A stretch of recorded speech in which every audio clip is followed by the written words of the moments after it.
Décès de Ketaka Razafmis. La thèse du suicide a été écartée. Ketaka Razafmis ne s'est pas suicidé. La déclaration a été faite ce matin par le commissaire Wens Ostrom, chef de la brigade criminelle, après constatation faite par les forces de l'ordre et confirmation du médecin légiste.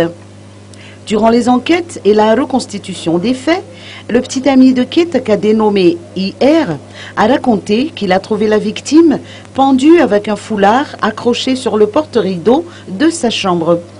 Une explication qui, selon la brigade criminelle, ne tient pas la route. Le porte-rideau ne pouvant pas supporter le poids de la victime. De plus, la trace de strangulation retrouvée autour de son cou laissait davantage penser à un étranglement qu'à une pendaison.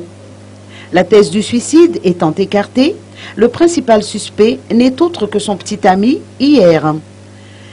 L'intention n'est autre que le meurtre, mais le mobile reste flou, selon le chef de la brigade criminelle. Ce qui intrigue plus d'un, c'est que son court-métrage parle d'amour, de dispute, mais aussi de suicide. Son copain IR a été déféré devant le parquet aujourd'hui.